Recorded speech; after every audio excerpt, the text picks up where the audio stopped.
మరిచిపోయినప్పుడు మళ్ళీ అఘాతంలోకి వెళ్ళిపోతా ఉంటాం. Okay, very good. తర్వాత అమ్మా. హలో హలో నెక్స్ట్ తమ్ముడు మాట్లాడు. హలో హలో సార్, నా పేరు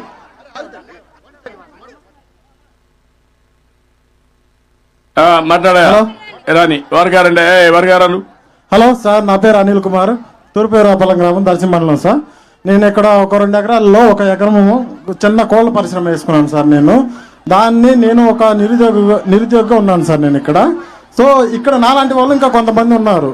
వాళ్ళందరూ ఏంటంటే అందరూ స్వయంగా ఉపాధి కల్పించుకోవాలంటే కొంచెం చిన్నపాటి అవకాశాలు అందరి దగ్గర ఫైనాన్షియల్గా ఉండవు సార్. ప్రాబ్లం అదొకటి ఉంది. కానీ బ్యాంకులో ఇప్పుడు గేదెలకి వాటికి ఇచ్చినంత ఈజీగా ఈ కోళ్ళ పరిశ్రమ మీద లోన్లు ప్రొవైడ్ చేయట్లేదు సార్. మేము దానివల్ల చాలా ఇబ్బంది పడుతున్నాము. అంటే నేను ఒక్కనే అందరూ అనేది జాబ్లో ఉండకపోవచ్చు. కొంతమంది నిరుద్యోగులు ఉంటారు, స్వయం ఉపాధి కోరుకునే వాళ్ళు ఉంటారు సార్. మాకు దీని మీద మీరు ఏమి చెప్పాలనుకుంటున్నారు? ఏ భరోసా మా లాంటి వాళ్ళకి మీరు ఇవ్వాలనుకుంటున్నారు సార్? ఏం చదువుకున్నావా? నేను డిగ్రీ చేశాను సార్. డిగ్రీ ఏం చేసావమ్మా? డిగ్రీ చేసిన తర్వాత గ్రాఫిక్ డిజైనర్ గా 1.5 year జాబ్ చేశాను సార్. తర్వాత నేను ఓన్ గా ఇలా ప్రొడక్షన్ చేసుకుంటున్నాను సార్. ఇప్పుడు ఇంటి దగ్గరనే వర్చువల్ గా కూడా వర్క్ చేసే వర్క్ ఫ్రమ్ హోమ్ ఉంది. అవును సార్. నువ్వు ఎందుకు ఆ పని కూడా చేయకూడదు? కొన్ని రోజులు ఫ్రీలాన్సింగ్ చేశాను సార్. కానీ నేను ఇంకా కొత్తగా దీని గురించి ట్రేడింగ్ వైపు అలా వెళ్దామని.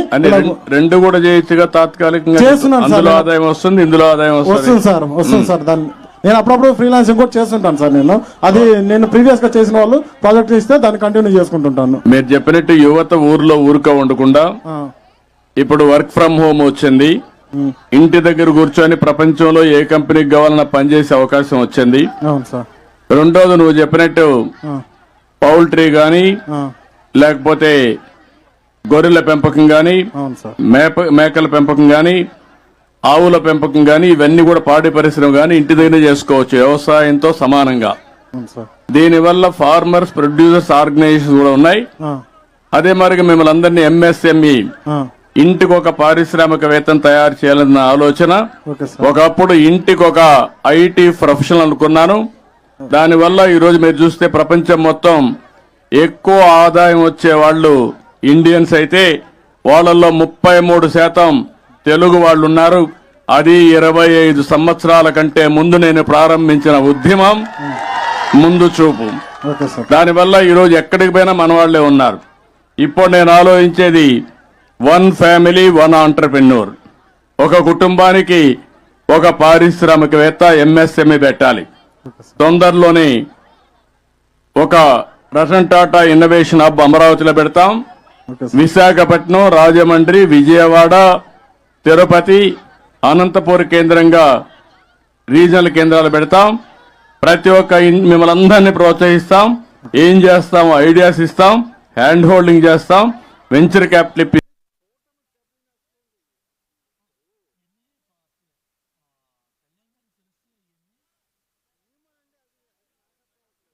బాధ్యత ఈ ప్రభుత్వం చేసి ఒక బ్రిడ్జ్ కట్టారు సార్. చిన్న సాయిల్ వర్క్ ఉంది సార్. ఒక డిస్టెన్స్ ఏంటంటే ఒక 100 meters వరకు డిస్టెన్స్ ఉంది.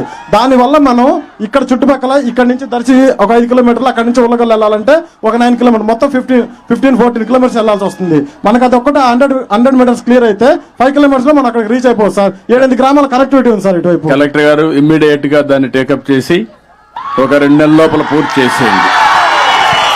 కంప్లీట్. నమస్తే సార్. అన్నదాత సుఖీకి భవ పిఎం కిసాన్ నిధి కార్యక్రమం వచ్చేసిన ఆంధ్రప్రదేశ్ ముఖ్యమంత్రి నారా చంద్రబాబు నాయుడు గారికి నా మనస్ఫూర్తిగా ధన్యవాదాలు తెలుపుకుంటున్నా సార్. నేను పుచ్చ అచ్చిరెడ్డి, బొట్లపాలెం గ్రామం, ఈ పక్క విలేజే. నేను 30 సంవత్సరాల నుంచి వ్యవసాయం చేస్తా ఉన్నాను సార్. వ్యవసాయం మీదనే ఆధారపడి ఉన్నాను. ఇదివరకటికి ఇప్పటికి కొంచెం ఇబ్బందికరంగా ఉంటుంది సార్. కూలీలు అది కష్టంగా ఉంటుంది. దానికి తోడు యంత్రాల రూపంగా మీరు కొత్త టెక్నాలజీ తీసుకొచ్చి రైతుకి సులభతరంగా ఆదాయ వనరులు చూపించే మార్గం ఏదన్నా చూస్తారని మేము భావిస్తా ఉన్నాం సార్. మాకు రైతుకి ఏ విధంగా మీరు లాభదాయకంగా మన ప్రభుత్వం తరఫున ఎట్లా చేస్తారో మాకు కొద్దిగా రైతులకు వివరించాలి సార్. ఒక విషయం మీరు గుర్తుపెట్టుకోవాలి రెడ్డి గారు. మీ పేరేమన్నారు? అచ్చిరెడ్డి సార్. అచ్చిరెడ్డి గారు, ఈరోజు మనం వాట్సాప్ గవర్నెన్స్ పెట్టాను. ఆగస్టు 15కు మీరు ఏ ఆఫీసుకు పోయే పని లేదు. నేరుగా మీరు వాట్సాప్లోకి పోతే ఏ పని కావాలన్నా, సర్టిఫికేట్ కావాలన్నా, పని కావాలన్నా అన్ని పనులు అయిపోతాయి. మీకు తెలుసా? అది ఓకే సార్. తెలుసా? తెలుసా? ఉపయోగించుకుంటున్నారా? ఉపయోగించుకుంటాం సార్. ఇక్కడ ఉండే వాళ్ళకందరికీ వాట్సాప్ గవర్నెన్స్ ఏదైతే అది తెలుసో అనేవాళ్ళు చేలిపైకి ఎత్తండి. అందరికి ఐడియా ఉంది. పనులు అవుతున్నాయా? 15వ తారీఖు డెడ్ లైన్. అందరూ కూడా మళ్ళీ ఏ ఆఫీసుకు పోయే పని లేదు. మీ పక్కనే ఎంఆర్ఓ ఆఫీస్ ఉంటుంది, అక్కడికి పోయే పని లేదు. మీ ఇంట్లో కూర్చొని చెట్టు కింద కూర్చొని నీకు ఏ పని కావాలన్నా చేపించే బాధ్యత నాది. జవాబుదారీతనం తీసుకొస్తాం. ఇప్పుడు మా మిత్రుడు పిచ్చిరెడ్డి గారు ఒక మాట అడిగారు. రైతులకు కూలీలు రావడం లేదు, ఇబ్బందులున్నాయి. ఆర్థిక అభివృద్ధిలో ఇవన్నీ కూడా కొన్ని పరిణామాలు. అందుకే నేను ట్రాక్టర్స్ ఇంట్రడ్యూస్ చేశాను, హార్వెస్టర్లు తీసుకొచ్చాను, నాట్లేసే మెషిన్లు తీసుకొచ్చాను, అదే మరి డ్రిప్ ఇరిగేషన్ తీసుకొచ్చాను. ఇప్పుడు డ్రిప్ ఇరిగేషన్ లో మీరు చూస్తే ప్రకాశం జిల్లాకు 90% సబ్సిడీ ఇస్తున్నాం, అవును సార్. రాయలసీమకి ఇస్తున్నాం. దాంట్లో ఎరువు వేయచ్చు, అదే మరిగా మీ నీళ్లన్నీ ఎన్ని కావాలని పెట్టచ్చు. నీకు ఏ బాధ లేకుండా మీ సెల్ ఫోన్లోనే ఇంటి దగ్గర కూర్చొని ఎప్పుడు డ్రిప్ ఆన్ చేయాలి, ఎప్పుడు డ్రిప్ ఆఫ్ చేయాలో అది కూడా చేసే అవకాశం వచ్చేసింది. ఆటోమేషన్ వచ్చేసింది. ఇది కాకుండా ఇప్పుడు డ్రోన్లు తీసుకొస్తున్నా.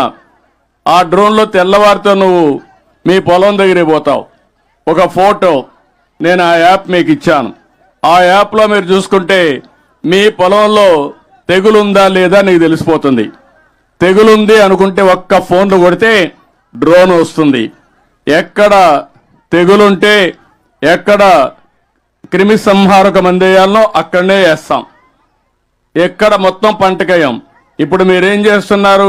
క్రిమి సంహారక మందులు తీసుకుపోయి కొట్టిందే కొట్టుడు, అవును సార్. 100 సార్లు కొట్టేస్తున్నారు. అవును సార్. దానివల్ల డబ్బులు అయిపోతున్నాయి. రెండో పక్కన మీరేం చేస్తున్నారంటే క్యాన్సర్ పేషెంట్లు ప్రొడ్యూస్ చేస్తున్నారు. ఎరువులు ఎక్కువ వేసినా, క్రిమి సంహారక మందులు వేసినా క్యాన్సర్ వస్తుంది. ఈ విషయం గుర్తుపెట్టుకోవాలి. ఒక ఆడబిడ్డ ఇప్పుడే చెప్పింది, ప్రకృతి సేద్యం. ప్రకృతి సేద్యం చేస్తే 100 సంవత్సరాలు మీ ఆయుస్సు గ్యారంటీ. ఇది నా భరోసా. మీరందరూ గుర్తుపెట్టుకోవాలి. మీరు గాని ఎప్పటికప్పుడు వీలైనంత వరకు నేను అందుకే డ్రోన్స్ పంపిస్తా, వ్యవస్థ కూడా తీసుకొస్తున్నా. నీ ఫోన్లోనే అన్ని పనులు అయిపోయేట్టుగా చాలా సిస్టమేటిక్ గా చేసేట్టుగా అన్ని తీసుకొస్తాం. దానివల్ల మోడర్నైజేషన్ వస్తుంది. అగ్రికల్చర్ లో టెక్నాలజీ ఉపయోగిస్తాం. ఇంకొక పక్కన మీరు గుర్తుపెట్టుకోవాలి, ప్రపంచం మొత్తం ఆహార అలవాట్లు మారిపోతున్నాయి. ఒకప్పుడు అందరూ రైస్ తినేవాళ్ళం, ఒకప్పుడు రైస్ కూడా తినేవాళ్ళం కాదు. ఎన్టీ రామారావు గారు వచ్చిన తర్వాత 2 రూపాయల కేజీ బియ్యం పెట్టిన తర్వాత పేదవాళ్ళందరూ కూడా అన్నం తినడం మొదలుపెట్టారు. అంత మునుపు మీరు తినేది కొర్రలు, రాగులు, సజ్జ, జొన్న ఇది తినేవాళ్ళు. దానివల్ల ఆరోగ్యం బాగుండేది. ఇప్పుడు మీలో ప్యాషన్ పెరిగింది. డబుల్ పాలిష్, తెల్లగా ఉండాలి. తెల్లగా ఉంటే ఏమొస్తుంది? కార్బోహైడ్రేట్స్ ఉంటాయి. అది తింటే పౌష్టికాహారం కాదు. దానివల్ల అన్ని సమస్యలు వస్తున్నాయి. అందుకే ప్రపంచం మొత్తం ఇప్పుడంతా కూడా మీరు చూస్తే పళ్ళు ఎక్కువ తింటున్నారు, కూరగాయలు ఎక్కువ తింటున్నారు, ప్రకృతి సేద్యంలో వచ్చినట్టు తింటున్నారు, కోడి మాంసం ఎక్కువ తింటున్నారు, ప్రోటీన్ ఉంటుందని. ఎగ్ ఎక్కువ తింటున్నారు, అక్కడక్కడ కొద్దిగా మటన్ తింటున్నారు, పాలు ఎక్కువ తాగుతున్నారు. పాలతో వచ్చే పదార్థాలు ఎక్కువ తినే పరిస్థితికి వచ్చారు. ఇంకా మనం ఆ దృష్టిలో మీరు పోవాల్సిన అవసరం ఉంది. నేను చెప్పింది అప్పుడప్పుడు మీరు ఫాలో కావాలా. మీరు ఫాలో గారు లేదు, అప్పుడే చాలా తక్కువ అవుతున్నారు మీరంతా. అందుకే ఈ సమస్యలన్నీ వస్తున్నాయి. నేనేదైతే మీ అందరికీ చెప్తున్నానో నా ఆలోచన ఒకటే. 25 ఏళ్లకు మునుపు రైతు బిడ్డ ఐటీ ప్రొఫెషనల్ కావాలనుకున్నా, కూలీ చేసే వాళ్ళ పిల్లలు ఐటీ చదివించాలనుకున్నా. ఈ రోజు వీళ్ళు చదువుకొని మీ పిల్లలు కూడా మీ ఊర్లో చూస్తున్నారు. వేరే దేశాల్లో ఉన్నారా? ఉన్నారు సార్. డబ్బులు సంపాదించారా? దేనివల్ల? ఎవరు చెప్పారు? ఎవరు ప్రమోట్ చేశారు? మీరే. మీరందరూ సెల్ ఫోన్లు వాడుతున్నారా? వాడుతున్నాం సార్. 25 ఏళ్ల మునుపు సెల్ ఫోన్లు ఉన్నాయా? లేవు సార్. పాత రోజు జ్ఞాపకం చేసుకుని మీ ఇంట్లో ఒక ఇది ఉండేది, డబ్బులు ఉండే వాళ్ళకి ఒక ఫోన్ ఉండేది. అది BSNL public limited company, land phone. Phone చేస్తే వచ్చేది అప్పుడు మీకు? లేదు సార్. అప్పుడు లైట్నింగ్ కాల్ అని ఒక పేరు ఉండేది. అంటే 10 రెట్లు ఎక్కువ కడితే లైట్నింగ్ కాల్ ఇస్తామని వారానికి వచ్చేది. అవి చూసిన తర్వాత పక్కన దేశాల్లో చూసిన తర్వాత టెక్నాలజీ పోతుందంటే ఆ రోజు పోరాడి ప్రధానమంత్రిగా ఉన్నటువంటి వాజ్పేయి గారిని మెప్పించి డీరెగ్యులేషన్ తీసుకొచ్చా. ఈ సెల్ ఫోన్లు వచ్చాయి. ఇప్పుడు సెల్ ఫోన్లు అందరికీ ఉన్నాయా? ఉన్నాయంటే చేలు పైకెత్తండి. అందరూ వాడుకుంటున్నారు. కానీ సెల్ ఫోన్ 2 మా పిచ్చిరెడ్డి లాంటి వాళ్ళైతే 2 ఫోన్లు పెట్టుకుంటున్నారు. అచ్చిరెడ్డి గారు